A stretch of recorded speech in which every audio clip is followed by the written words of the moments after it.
How's it going, guys? My name is Zach with the Movie Castle, and today we're going to be continuing my Sharks of Summer series. Sharks of Summer, for those of you guys who are new around here, basically, during the summer I'm going to be trying to get at least one shark movie review every single week on this channel, and, cover some fun movies. Today we're continuing to look at this Meg-A-Shark 8-movie collection here. We previously looked at Shark Attack, and I want to get to a few of these. Today, we are covering Shark Zone. Shark Zone, a fun, cheesy title, appropriate for a cheesy movie here. This is, kind of a cheesy one. From 2003, directed by Danny Lerner, and stars Dean Cochran. And if you note, 2003, so this is a bit ago, 18-ish years ago. This is kind of before the CGI shark boom, even if just by a little bit. Later on, cheesy shark movies would be all CG, and this is a pre-CGI cheesy shark movie.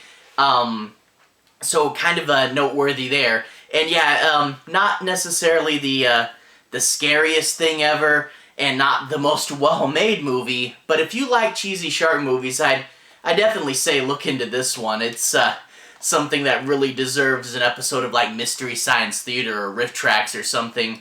So let's go ahead and talk a bit about this movie's plot. I'm not going to be doing any major spoilers, but I do want to say my piece on a few plot points and make sure you guys have a basic understanding as to what this movie's about. We open up in a helicopter. You get Dean Cochran there, and you get his father. He's an older military guy, but sadly he doesn't have enough money to just retire, so he's taking tourists out on diving trips. And you get a bunch of these tourists. They're disrespectful, young, and, kind of just jock-type characters, basically disposable. So, he's on the helicopter with these tourists. They dive out into the ocean to take a look at the shipwreck, and when they dive, they're immediately by this kelp field. Now, this kelp field, Dean Cochran's father says, let's get away from it as quickly as possible because sharks love these things. Also, noteworthy, a weird thing with this scene is they have to talk to each other for the scene to work, and they have on those nozzles, to get the breath in. Clearly, this is all ADR. There's no way they have radios worked into this setup. I know some people complained, the radios didn't look realistic in the 47 Meters Down movies, but here you can tell that it would sound weird if there was a radio in here, because this is the tube they're breathing from. But hey, we can just pretend, right? But it is a weird thing right off the bat in this scene, but they have to talk to each other, or you're watching a lot of people, doing a lot of people with no dialogue. That would just seem weird. But anyway, they go to explore this, and of course someone stays behind in the kelp reef too long. The shark shows up to eat them, and then a whole bunch of sharks descend upon this shipwreck, and Dean Cochran barely makes it out. The last person to go is his father, and he just barely gets to the helicopter in time to become the sole survivor from this traumatic incident. We cut to, I believe, 10 years later. Dean Cochran has a happy life. He has a beautiful wife and a kid that he really loves, and he's what appears to be the head of the lifeguards. He's out there monitoring the beaches, but he is suffering, post-traumatic stress from, having his father die in such a weird way, and it's said that he's got his kid all afraid of the water, even though they live in a coastal town, so that's not the best thing ever. And he routinely has to watch out for sharks, which is another weird thing, is they treat sharks in this movie like a reoccurring problem. Like, if you are a head lifeguard, you'd routinely have to make checks for sharks because all the time sharks just show up and, attack you. It's kind of weird that the way sharks are portrayed is like, if you're at the beach, you have to have a guy just for the sharks because sharks are just going to keep coming. Kind of a weird thing there. But anyway, there's a big festival coming up. He's monitoring the shark activity, but the festival might be canceled because they can't get funding. And then all of a sudden, this big gangster-type character says, hey, I can get you funding for the shark festival, but one thing I want in return is I want Dean Cochran to show me where the shipwreck is, because that shipwreck had a whole boatload of diamonds on it. Now, Dean Cochran knows that that's a death trap. You don't want to send people into it, so he refuses, but that's the only way this place is going to get funding. But on top of that, though, the local shark attacks are up even higher, and the mayor refuses to let him close down the beaches. Does that sound familiar?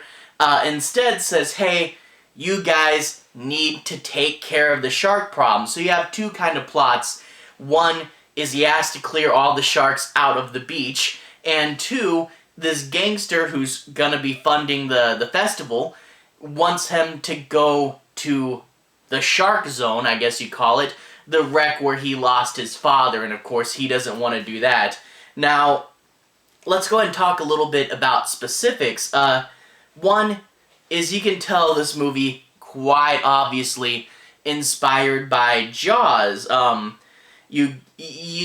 However, with Jaws, the thing that works is the expertly crafted tension and the friendship amongst the main characters. That's really the big thing with Jaws, the characters and the tension. This doesn't mimic that, and instead just mimics the plot tropes. You know, it's a whole bunch of, we can't close down the beaches, the businesses will suffer, just like in Jaws, and him versus the mayor who doesn't want to do it. You even get a scene kind of in the middle that mimics the opening of Jaws. It's kind of random that it comes in the middle. But, you know, the guy and the girl that sneak out into the water and the camera coming from below, it's kind of weird. You get that scene in the middle, but you get a whole bunch of Jaws stuff. One thing I do like that is kind of funny is in this version, the mayor definitely sees sharks. Like in Jaws, it's subtle. And you have to debate, like, is this really a risk worth closing everything down for? In this movie, sharks are just flying around, you know, there's a whole bunch of sharks just eating people, and even though it's, like, plain to see, the mayor's still like, we can't close the beaches. But I do like his response, though, is this mayor, even though it's crazy he doesn't want to close the beaches, he's like, go kill the sharks. And it's so funny, you know, rather than talking and debating what should we do, the mayor's like, we're not going to close the beaches, go kill the sharks. And it's just, you know, quickly sending him off to go and attack the sharks, you know. And that sort of is, with this cheesy element to the movie, the idea that it's not, you know, oh, what do we do? Like Jaws, it was really well thought out. We get the barrels, we slow them down, we make them tired, then we kill them. In this movie, it's get a bunch of men, get some guns and some bombs, and go attack the sharks. You know, it's really weird that it's that direct, you know? But anyway, and another weird thing with this movie's plot, you know, you get a bunch of Jaws stuff, but the gangsters don't really have anything to do with the sharks attacking the beach plot. You think it'd be the gangsters did something to cause that, because they're in here quite a bit.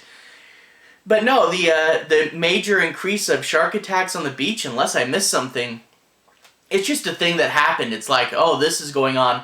But also, massive shark attacks on my local beach. Completely coincidental and unrelated. And he has to kill all those sharks, and then he can figure out the gangster plot. So it's kind of weird. It's like, you know, you think you do one or the other, but it's like, no, it's a gangster plot, but we need something to do. We need more sharks. Just have them randomly attack the beach there. So a little weird and cheesy with that plot. You do get lots of cheesy movie acting, you know. He's going out to kill the sharks, and he's with his group of friends, and one guy's like, hey, what do you call 3 guys in a cage with a shark? A boxed lunch, you know, and it's a bunch of jokes like that. You get his kid who's a cheesy, almost a Hallmark movie kid. But Dad, I don't like my vegetables, and you know, just a fun, kind of standard, cheesy movie kid there. And yeah, you also get one of my favorite B shark movie tropes is the shark's roar in this, like a lion. You know, sharks in reality, they're underwater. They don't really make sounds, you know? But I love, you know, a shark can come up to the camera and go roar, which is just dumb and great. And I really do love it when sharks roar because it's so cheesy. But yeah, let's go ahead and talk about the sharks. You know, like I said, this is pre-CGI. You know, there are a few effects in here. You know, a few CGI stuff, especially one thing towards the end. But this is before the shark would just be a CGI creature. And in turn, you do get the stock footage of sharks intercut with people. You do actually get, I believe, a few scenes of interaction. So you get that, but it is still a mostly just sharks, person, and a bunch of quick cuts to hide the fact that they couldn't really interact too terribly much. So it's that kind of thing, you know, the quick cut between stock footage and real people, but they did do a really clever thing because they knew they couldn't do that for that long, is for a large part of the sharks going to get you, it's kind of the Evil Dead camera, you know, the sharks coming up to this wreck, and the shark, you see the camera is their perspective, zooming in at this wreck, and you know, it's not just a POV shot, there's something about that manic energy that comes with it that makes it seem more like the camera monster from the Evil Dead, and that was always cheesy and fun, and I really did like that as well. But yeah, you do get several things like that. You know, the shark, obviously, you know, you're not gonna have masterful shark scenes, but you know, the acting, the sharks, the plot.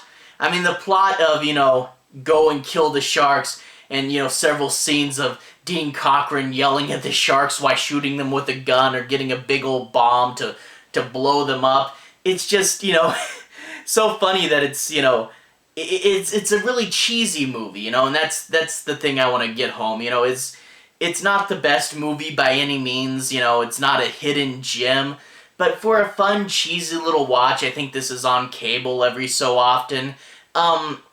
Definitely worth checking out if you're this type of crowd. Not the best thing ever, and it's not a so bad it's good movie in like the famous, you know, Troll 2 sense, but if you do like cheesy little shark movies, this is a fun example, a great way to spend a lazy Saturday afternoon watching just some dumb, fun movie to pass the time. So, not a great movie, not a, you know, an excellent movie by any means, but if you want something silly and fun to spend some time on, definitely recommend it. Anyway, to everyone who's watched so far, thank you for watching. To everyone who's liked and subscribed, thank you. You're really helping the channel out. I'll put a relevant playlist on the bottom if you guys want to see more. You can click there to see more. Should be my shark movies playlist. If you want to see me talk about other shark movies, that will be there. Anyway, have a good day. I'll see you guys again very, very soon. Relevant playlist on the bottom. Have a good day now.